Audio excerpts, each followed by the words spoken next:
Want to be happier? How about also growing and thriving? Then, welcome to the Depression Breakthrough Daily Series, the program that gives you the tips, the insights, and the power to overcome the things that are holding you back. Those things that are draining your energy, your hope, and your drive. Now, here's your inspiration coach Diane Ashbridge. Hello, this is Diane. Thanks for watching and listening to me today. The title of today's episode is Anorexia and Bulimia, along with its link to depression. Approximately 80% of all severe cases involving anorexia or bulimia have a coexisting major depression diagnosis. Depression is a very painful and all-consuming disorder in and of itself. However, in combination with an eating disorder, depression is beyond devastating and is often masked within the eating disorder itself. Depression in eating disorder sufferers look different than it does in sufferers who have mood disorder alone.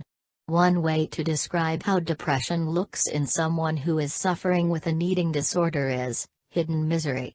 For eating disorder sufferers, depression takes on a heightened quality of hopelessness and self-hatred, and becomes an expression of their identity, not a list of unpleasant symptoms.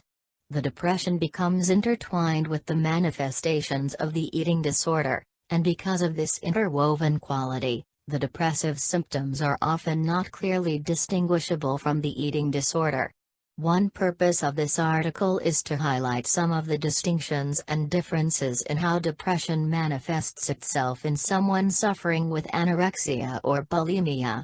Another purpose is to provide suggestions that will begin to foster hope for these hopeless sufferers within the therapy setting. When dealing with eating disorder cases, it is important to understand that if major depression is present, it is most likely present at two levels.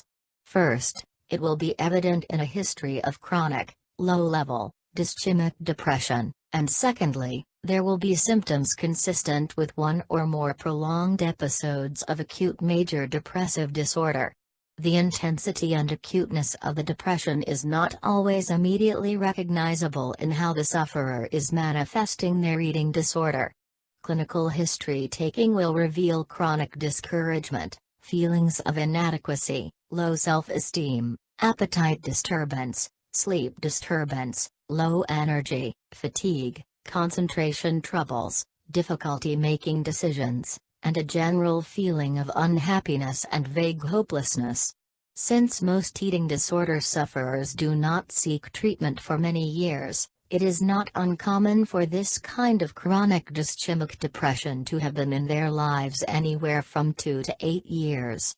Clinical history will also reveal that as the eating disorder escalated or became more severe in its intensity, there is a concurrent history of intense symptoms of major depression. Oftentimes, recurrent episodes of major depression are seen in those with long-standing eating disorders. In simple words, eating disorder sufferers have been discouraged for a long time, they have not felt good about themselves for a long time, they have felt hopeless for a long time, and they have felt acute periods of depression in which life became much worse and more difficult for them. Unique characteristics. One of the most unique characteristics of depression in someone who is suffering with an eating disorder is an intense and high level of self-hatred and self-contempt. This may be because those who have these major depressive episodes in conjunction with an eating disorder have a much more personally negative and identity-based meaning attached to the depressive symptoms. The depressive symptoms say something about who the person is at a core level as a human being. They are much more than simply descriptive of what the individual is experiencing or suffering from at that time in their life. For many women with eating disorders, the depression is broad evidence of their unacceptability and shame, and a daily proof of the deep level of flawedness that they believe about themselves. The intensity of the depression is magnified or amplified by this extreme perceptual twist of the cognitive distortion of personalization and all-or-nothing thinking. A second symptom of major depression shown to be different in those who suffer with severe eating disorders is that their sense of hopelessness and despair goes way beyond depressed mood most of the day, nearly every day. The sense of hopelessness is often an expression of how void and empty they feel about who they are, about their lives, and about their futures. Up until the eating disorder has been stabilized, all of that hopelessness has been converted into an addictive attempt to feel in control or to avoid pain through the obsessive acting out of the anorexia or bulimia. Thirdly, this hopelessness can be played out in recurrent thoughts of death, pervasive suicidal ideation, and suicidal gesturing, which many sufferers with severe anorexia and bulimia can have in a more entrenched and ever-present fashion than sufferers who have the mood disorder alone. The quality of this wanting to die or dying is tied to a much more personal sense of self-disdain and identity rejection, get rid of me, than just wanting to escape life difficulties.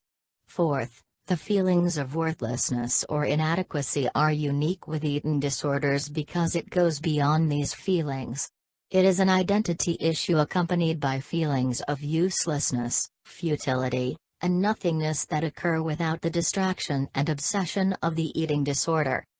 A fifth, distinct factor in the depression of those with eating disorders is that their excessive and inappropriate guilt is tied more to emotional caretaking issues and a sense of powerlessness or helplessness than what may typically be seen in those who are suffering with major depression.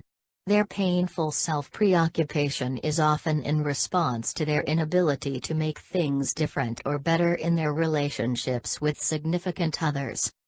A sixth factor that masks depression in an eating disorder sufferer is the all-consuming nature of anorexia and bulimia. There is often a display of high energy associated with the obsessive ruminations, compulsivity, acting out, and the highs and lows in the cycle of an eating disorder.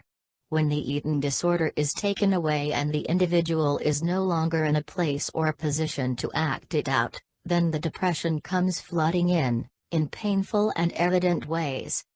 Compassion for the hopelessness.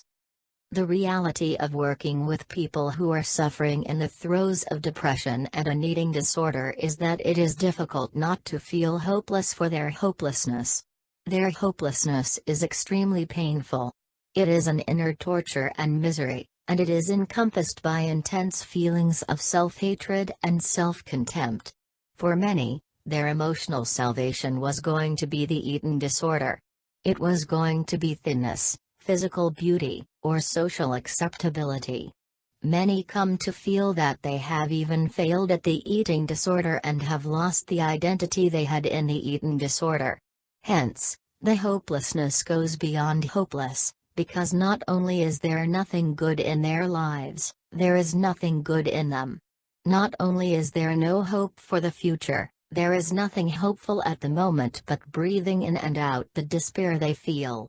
It feels to them like the suffering will last forever. Therapists who work with eating disorders need to be prepared for the flood of depression that pours out once the eating disorder symptoms and patterns have been stabilized or limited to some degree. It is my personal view that clinicians need to change what they emphasize in treating depression in those engaging in recovery from eating disorders compared with those for whom depression is the primary and most significant disorder. Therapists need to find ways to foster hope for the hopeless, much more so for someone with an eating disorder because oftentimes these sufferers refuse comfort. They refuse solace. They refuse support. They refuse love. They refuse encouragement. They refuse to do the things that would be most helpful in lifting them out of the depression because of their intense inner self-hatred. For the therapist, the pain that fills the room is tangible. Sufferers are often full of sorrow and anger for who they are, which takes the symptoms of depression to a deeper level of despair. In working with eating disordered sufferers with this level of depression, it is important for the therapist to show a deep sense of respect, appreciation, and love for those who feel so badly about themselves and who are suffering so keenly in all aspects of their lives.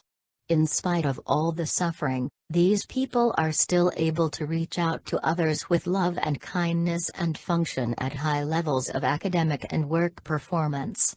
They are still able to be wonderful employers, employees, and students, but they are not able to find any joy in themselves, or in their lives. These sufferers tend to carry on in life with hidden misery, and a therapist's compassion and respect for this level of determination and perseverance provides a context for hope. As therapists, it is important that a sense of love and compassion grows and is evident in these times when the sufferer feels nothing but hopeless and stuck. This ends part 1 of the video. If you like what we do, please subscribe to our channel. The remainder of the video, or part 2, is for our Patreon supporters only. The link to view it is shown in the description box below. You can support us on Patreon with a $10 per month donation. It helps us with the cost of research, development, and program administration. There is no long-term commitment. And since it is a donation, you can cancel anytime. For any reason, or no reason at all.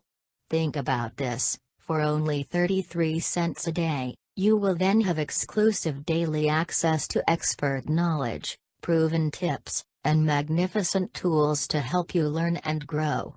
Making it easier and quicker for you to generate success, build wealth, and be happier. It is such a small investment in yourself, to be the joyous and fulfilled person you know you should be. You deserve this. So, click the Patreon box link right now at top right of this screen or in the description below. Thanks, in advance, for your support.